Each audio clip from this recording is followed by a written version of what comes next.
call Annie Jennifer, third year student from our college, to present a case study of cancer lung. So she'll take it forward. Yeah. Hi all, myself Jennifer. I'm here to present a case on cancer lung. Patient identification, name X, age 58-year-old male, and he was a laborer and he was from a low socioeconomic status. And the chief complaints were the patient experienced persistent cough, progressive dyspnea, and reduced exercise tolerance, and very difficult to do aerials.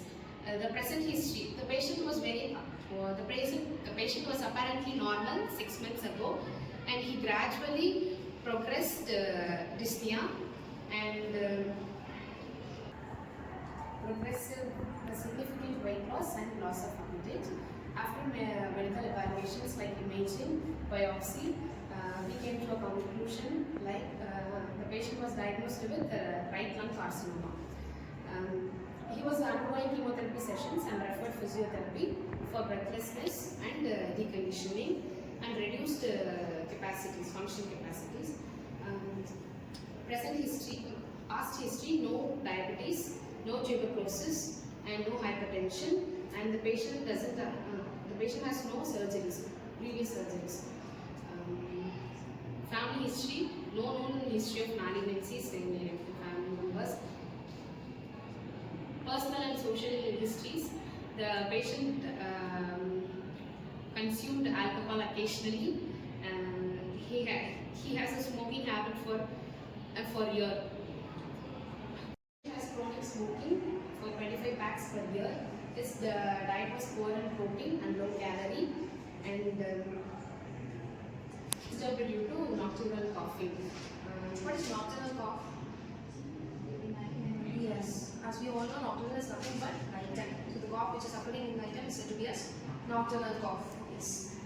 Drug history: the patient is undergoing chemotherapy drugs, and anti-analgesics and anti-emetics were given to him. So what do you think about drug therapy? Is it really necessary for a physiotherapist to know the drug which is taken by the patients? So why so? To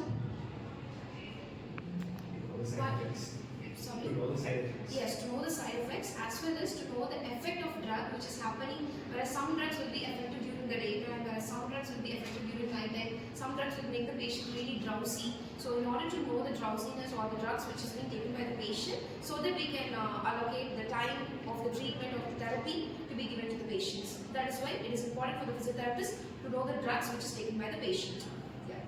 So the next physiotherapy assessment: on observation, we saw the patient is cataxic and dyspneic, and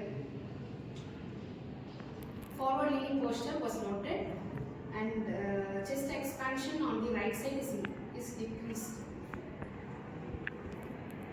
Airway entry and reduced muscle strength on upper limb and lower limb. Second one was functional assessment: reduced walking distance, and breathing capacity was very low. Physiodiagnosis was impaired ventilation, chest expansion was on the right side, decreased exercise tolerance, and the generalized fatigue, which was secondary to lung cancer. And goals: to reduce the dyspnea, to improve the respiratory rate, and to provide a good normal life. Normal life in this is nothing but aerial. So it is really important that the physiotherapist is rehabilitating the patient to the aerial level. That is enough. So what is aerial? Yes, activities of daily living. So the treatment given by breathing exercise like diaphragmatic breathing, segmental breathing, pursed lip breathing, and exercise techniques like low strength training, and